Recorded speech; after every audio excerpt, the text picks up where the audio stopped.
Good evening, my fellow councillors. Welcome to Licence Committee meeting 30th of June, and also welcome few public members in the gallery. Welcome all. Thank you very much. Apologies. Got Councillor Ingle. And Councillor Sandhu. I don't think he'll be able to make it. He's not feeling too good. He's suffering a bit of temperature and a bit of cold, so he's apologies also. No? Done? Declaration of interest. Anybody? No, thank you. And Ajit, you'll need to leave in a bit. Yeah, sorry to hear about your father-in-law. Yeah, so accept my condolence. Yeah, thank you.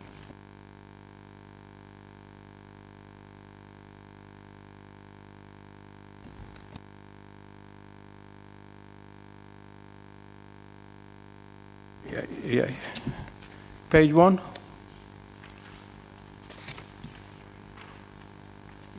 Page 2. Page 3. No. Move as printed, Chair. Eh? Move as printed, please. Okay. Anybody second? Yeah.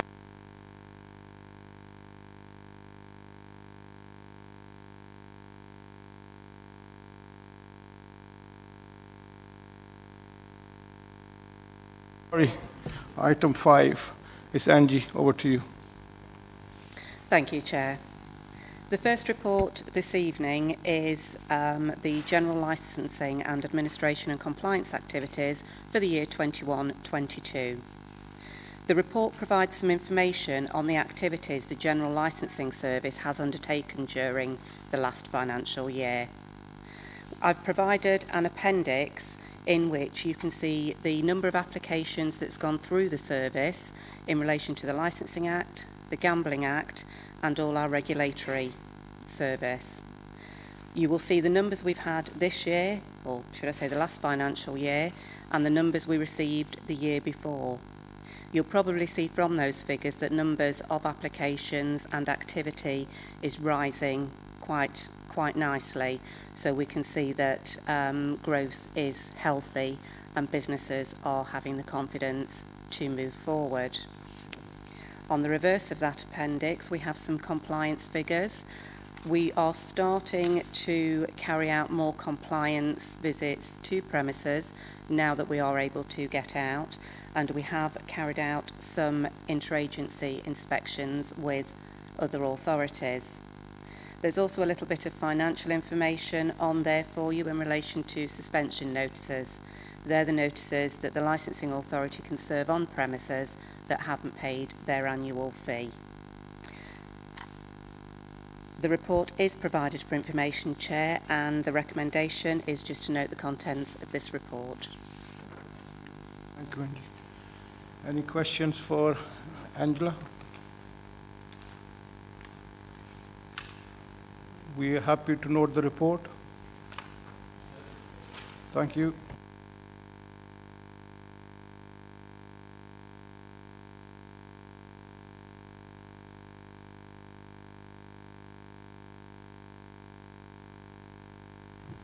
Thank you, Chair.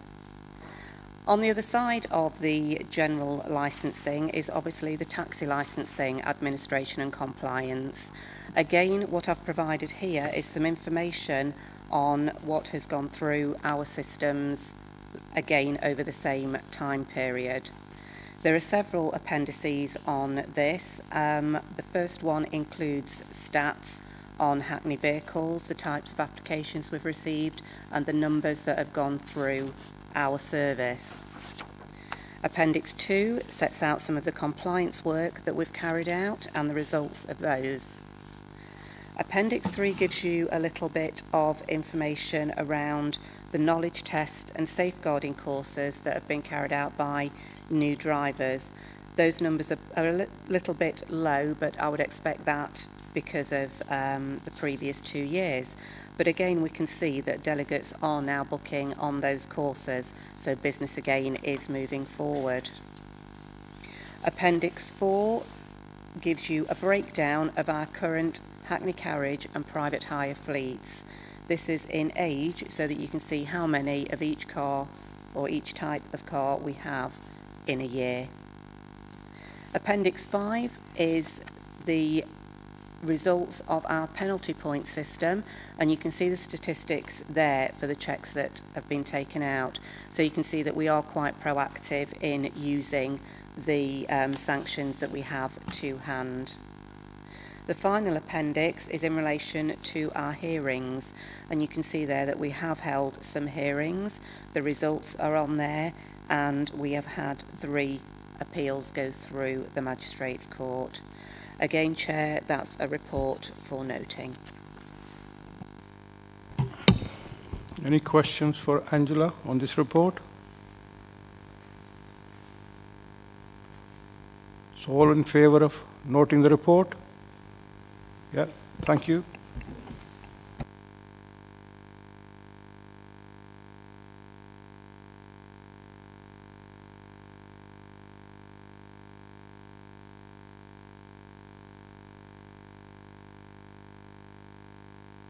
Thank you. Yeah, thank you, Chair. Good evening, members. Thank you for that. So officers have received a proposal from the Derby Area Taxi Operators Association requesting the council to consider increasing the current table of Hackney carriage fares. And the proposal is reproduced at Appendix 1 of the report. For clarity, Chair, I've spoken to the association about the reference to all bank holidays in the proposed tariffs 2 and 6. Now, the wording, all bank holidays, conflicts with proposed tariffs 4 and 8. 4 and 8 being the fares for Christmas Day, Boxing Day and New Year's Day, so that period over Christmas and New Year. The reference to all bank holidays in the proposed tariffs 2 and 6 needs to be amended to read specifically Good Friday, Easter Monday, May Day, Spring Bank Holiday and August Bank Holiday. So that will almost separate out and remove that conflict with that term, all bank holidays. So that's an amendment that I would like to sort of talk through at the end when I deliver the recommendations, Chair, if that's all right. Members will also note an increase in the number of tariffs in the proposal from 6 to 8. The 2 additional tariffs, that's 3 and 7, set out a new weekend nighttime rate, one for less than 5 passengers and one for 5 or more passengers. There have also been some changes to the applicable days and timings to some of the proposed tariffs, as well as the yardage figures for the first and subsequent miles. 118 Hackney carriage proprietors have supported the proposal, and that represents 64% of the total Hackney carriages that we have licensed. The Council has responsibility under the Local Government Miscellaneous Provisions Act of 1976 for setting the maximum fares that can be charged by Hackney carriages licensed to operate within the Council's administrative area. The Council has Hackney carriage fares are made up of an initial hiring charge and a mileage rate, both of which are expressed in terms of distance and or time per unit cost.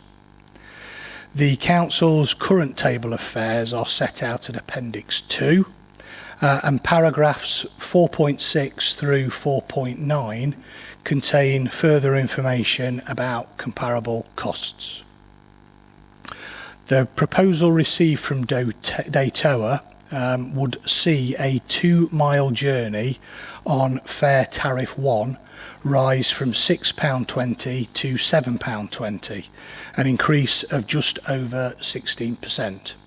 And I use that tariff because, as you can see in the report, that is the standard tariff that is used nationally to compare Hackney carriage fares. The table of fares applies only to Hackney carriages. The tariff is the maximum permitted fare that can be charged, and vehicle proprietors can choose to charge less should they wish. The legislative provisions set out a process of advertising any proposed changes to Hackney carriage fares, and that's set out in paragraphs 8.1 through 8.4.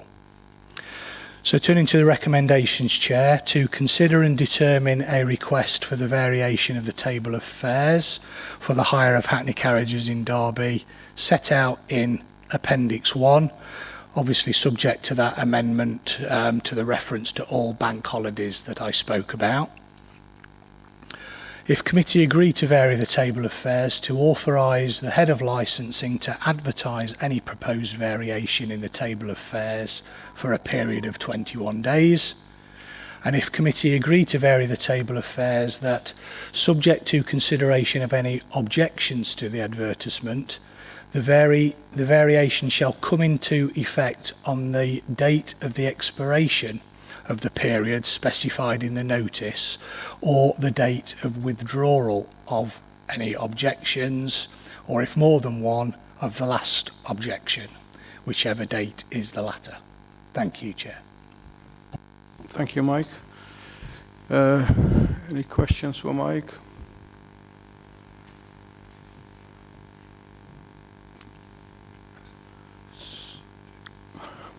Councillor Holmes? Thank you, Chair.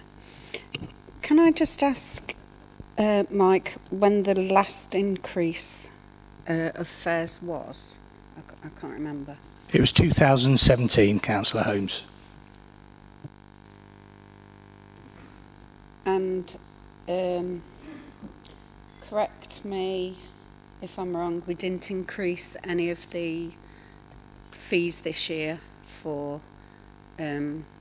taxis or taxi drivers or any of the fees. They were all frozen. Is that correct? Yeah, so I assume the fees and charges for applying for licences, no, they were not increased. So I'm just trying to, is there a reason for this massive increase? Has anybody given a specific reason from data?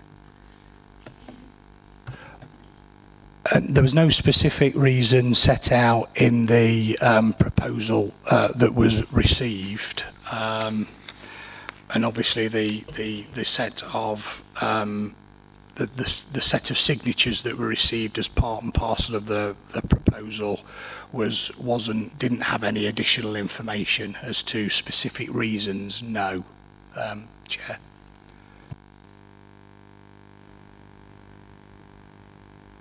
So the specific reasons, I think, is mainly the increase in inflation, increase in diesel prices, increase overall. And I think 2017 it was when the last time it got increased. So I think inflation is increasing so high with everything. So maybe that's why it's come forward to us. I think that's probably a fair assumption to draw, Chair, yes. Councillor Atwell? Thank you, Chair. Simple reason. Everything's gone up in price. So unfortunately, the customer has to foot the bill, a bit like food prices. When fuel prices go up, as they are at the moment, going unprecedentedly up on a daily and weekly basis, and we've not had anything since 2017 that I think is only fair that the drivers can go out there and earn a living, because we all know it's difficult times for everybody, and if they're paying more for the fuel prices and the prices ain't going up, unfortunately the customers have to foot the bill. That's just how it works. So I fully support this proposal, and thank you for putting it together, Michael. Thank you. Dean? Thank you, Chair. Yeah, I mean, it's been 5 years, hasn't it, since they've increased any fares at all. And while that seems like a large increase, if we spread that over 5 years, then it's going to be fairly reasonable, especially with the rate of inflation going up right now. It would be interesting to know, although it probably can't be provided right now, the local authorities that have been given as comparisons, whether they've put their fares up recently or whether they've stood still. And actually, it could be that, you know, we're going to see lots of local authorities start to put their fares, the limits up as well. And then the rankings would move accordingly anyway, wouldn't they? Do we have that information, Mike, or could we get that? Mike? Yeah, and that information was available, and it's not actually been included as a column in that table in 4.7, unfortunately, and it was information that was provided in the information in the private high-end monthly publication that we've also referenced in the report. I mean, just on that, yes, councils are reviewing their Hackney carriage fares all of the time. And so I think it's probably a fair assumption to assume that we were 169th in the table. We were probably a little bit higher than that. But then, as other local authorities have reviewed their fares, they've gone above us, and we've dropped down even more. And at this particular moment in time, as we are reviewing the fares, as we've set out in the report, we will have moved up that ranking in terms of comparing ourselves to the rest of the authorities. But I think Councillor Peatfield, makes a valid point, is that as other local authorities then start to revise their fares and charges, it's likely that we will then start to move down that league table as well. We are only at a point in that league table as of today. That could change next week. Thanks. Paul? Yeah, I mean, references have been made to quite a high increase this year, but since there's been no increases for 5 years, customers have actually benefited for 5 years through every fare they've paid, because they've not gone up with inflation. The points come now with, as has been referred to, the cost of fuel going through the roof, an absolute necessity for a taxi driver, whatever fuel that is, and the cost that's gone up, it has to be passed on to consumer. There's nothing around it, and if we don't do that, what does it mean? It becomes impossible to carry out the job and make a living from it. And, we need our taxi drivers, and we need good quality taxi drivers. They put a lot of time into complying with all the things that we ask them to do. And, it makes them a better service than maybe some other cities in the country in terms of the quality of understanding of what the responsibilities of their job are. And I do really think it's important that we retain the taxi drivers we've got. And to do that, I'm afraid we'll have to all bite the bullet if we use a taxi. But, I don't think taxi drivers will be walking away with an absolute fortune as a result. And inflation is going to increase. Thank you, Paul.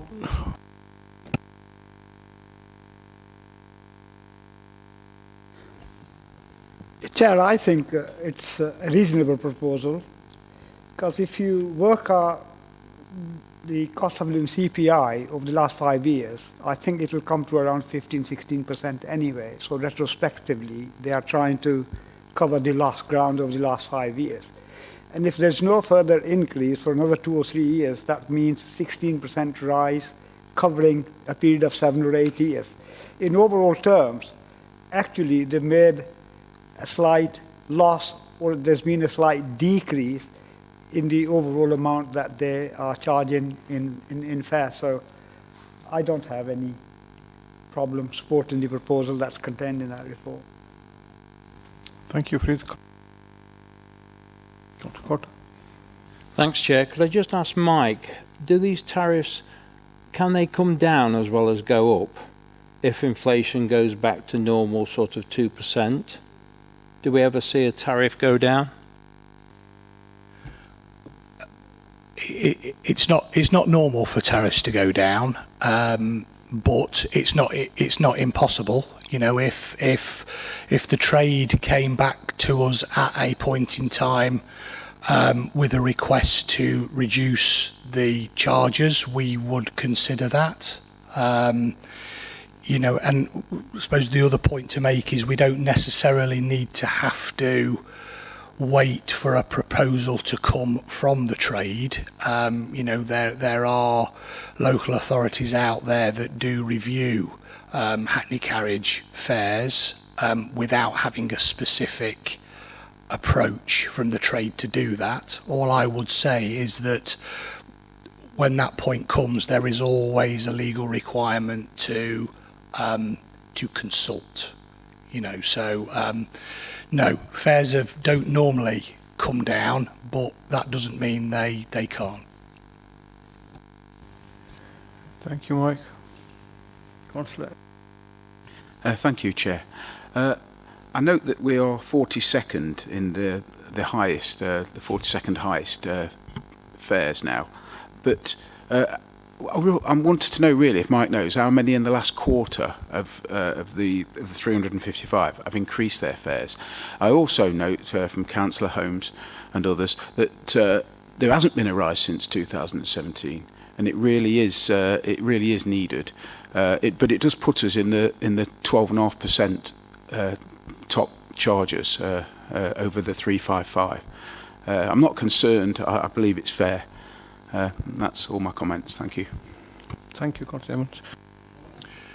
Yeah, the information doesn't drill down as specific as that, Councillor Evans. So I wouldn't be able to tell you how many hackney carriage fare increases there'd been around the country in the last quarter. As I say, the table that's in the monthly magazine that is published gives yearly figures when the last increase was, which probably in hindsight now, sort of omitting that from the report probably wasn't useful. It would have been useful if we'd included that. But as I say, you know, councils are varying their fees all of the time. Councillor Jennings. Thanks, Chair. I just think, I personally, I feel uncomfortable because my general feeling of users of taxis, this might just disproportionately affect them. I think that the examples I will give you are OAPs going to medical appointments. Have they received a recent 16% increase in cost in their wealth? Have parents who have no choice but to take their children by taxi to school, have they had a 16% increase? I just think we need to be careful. I think 16% for me is too much too soon in one go. It's our fault, probably. It's probably the trade's fault for not applying to increase year-on-year increases. But to do it in one go at this time, I think is the wrong thing to do. That's just my personal opinion. Thank you, Councillor Jennings. Councillor Holmes. Yes, I echo those sentiments altogether. We're going on to another paper later about wheelchair use, and some wheelchair users can only get out of the house by using a taxi, a hackney taxi. And I've heard a lot about taxi drivers and the price of fuel, but I've not heard anything about the people that's got to have to pay for the increase. That everybody's struggling, and this increase is just too big. It doesn't sit right with me at all, and I won't be agreeing to it. Thank you. Thank you. Councillor Ruth. Thank you, Chair. Just to point out that when most people, if they say, for example, take their kids to school in a taxi, or go to medical appointments. The normal thing they actually do is it's private hire they use, not hackney carriages. So these fare increases that we're talking about are a hackney carriage. Private hire, the companies themselves choose the level of their tariffs. So this won't affect private hire. Thank you, Chair.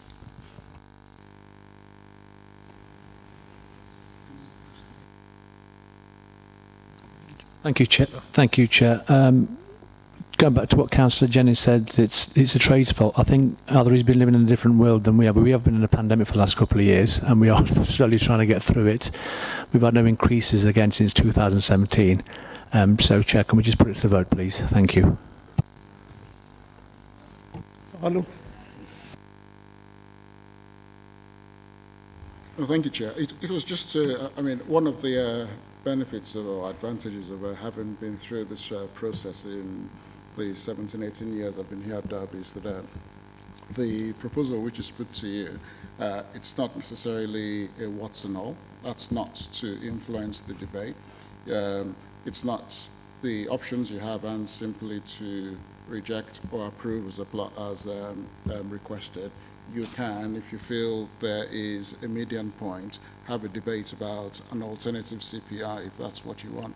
But what I'm saying is you don't have to necessarily, if 16 is making a number of people uncomfortable, then it's up to those people to perhaps suggest an alternative, perhaps in line with CPI or whatever. It's not all about 16 or 0. That's the point I'm making. You've got some room to debate alternatives if indeed that's where you want to go.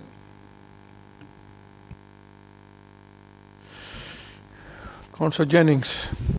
So in line with Olo's advice, I mean, I am uncomfortable with 16% in one go.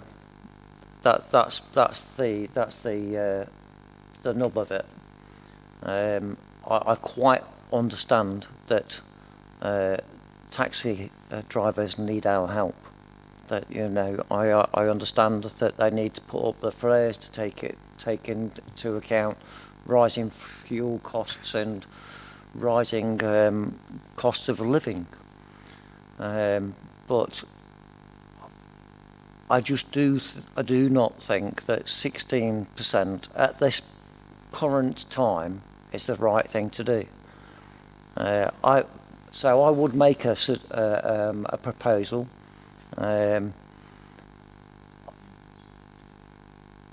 10%, and I think that would probably that's what the current cost of living increase is.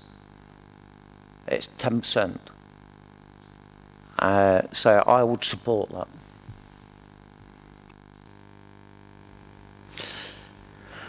Any more comments? Paul? Sorry,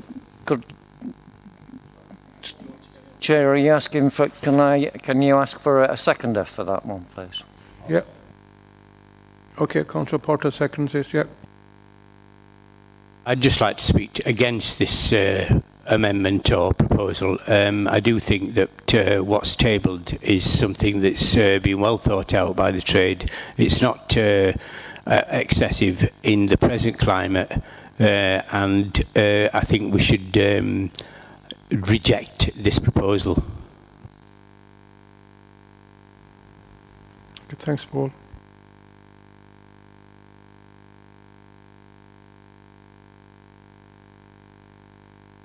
Jennings, so your proposal, do you want to put the proposal forward, and shall we put it to and then the seconder can speak and you can speak on it? Well, I think I have spoken on it, Chair, but I would propose a 10% increase.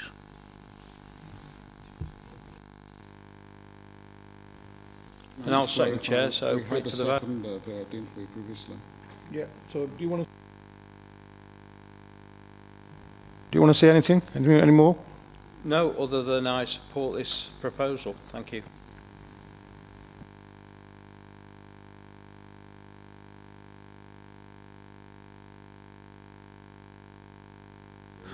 So we're going to move on to the vote for a proposal from Councillor Jennings on a 10% increase. All in favour of the 10% increase, can you show, please?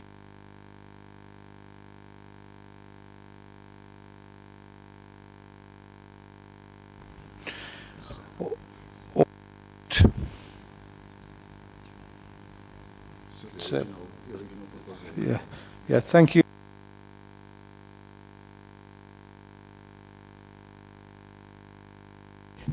I'm getting used to it. So, all in favour of the original proposal, can you show, please show you? I think it's just the recommendations now, Chair, because the recommendations will carry as per. Yeah?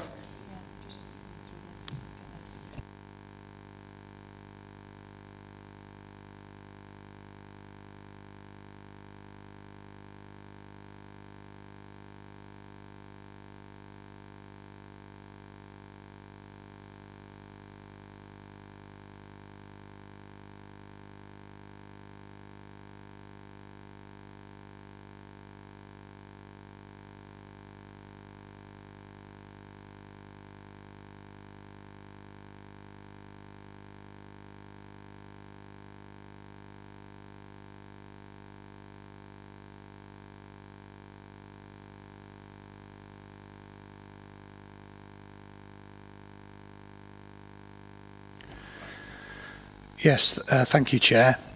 This report provides information on some new legislative provisions that will ensure that disabled people can use taxi and private hire vehicle services with confidence that they will not be discriminated against. The Taxi and Private Hire Vehicles Disabled Persons Act 2022 came into effect on the 28th of June.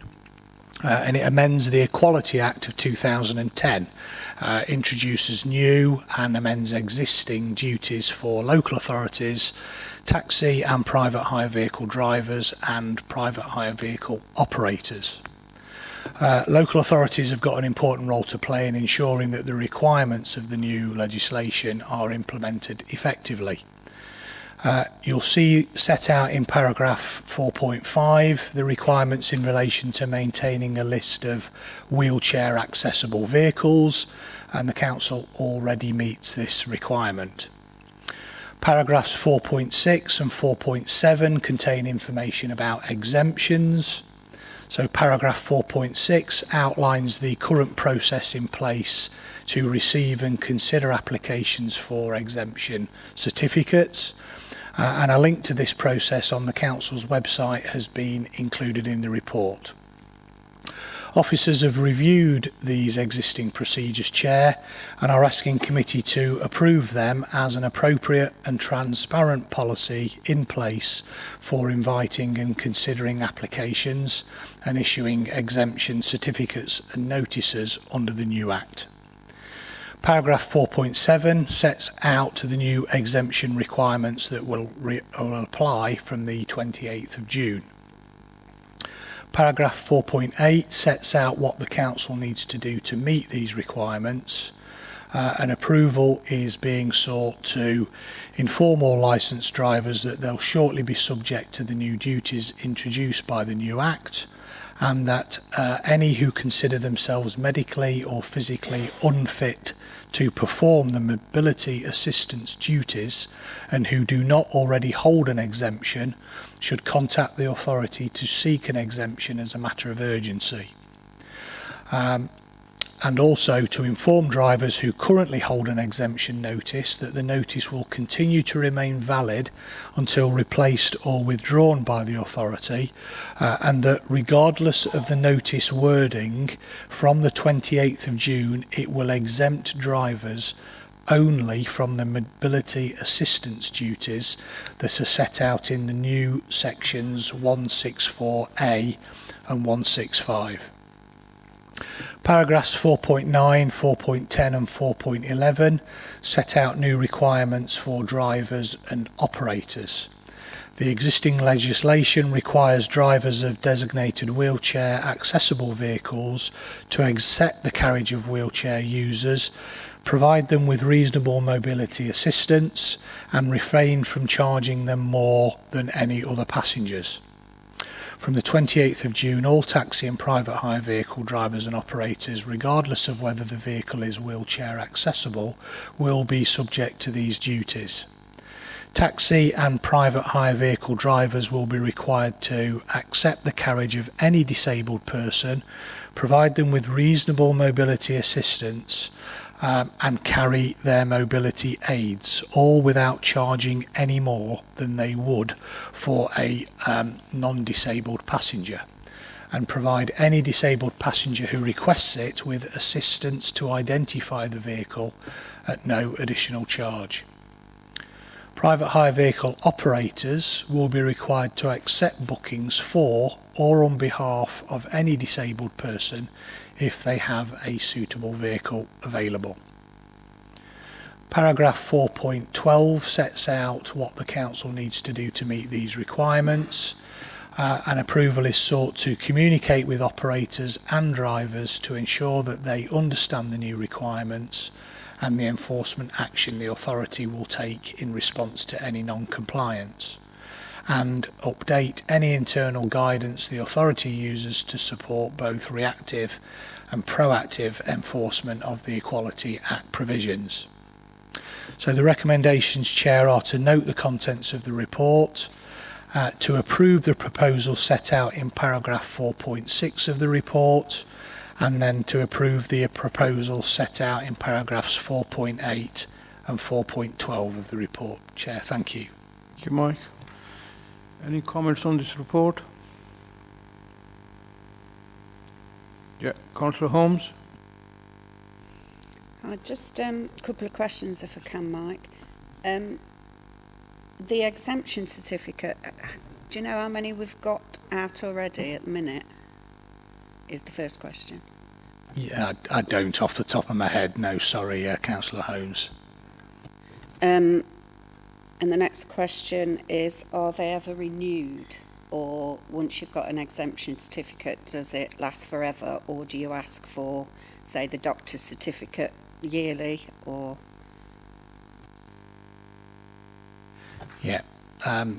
it's reviewed yearly. That is, Chair. Thank you. Thank you. Thank you very much. Are we all in favour? Yeah, thank you.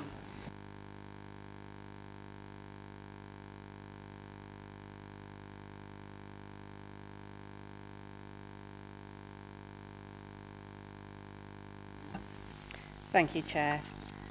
The final report for this evening is on the subject of touring caravans and campsites.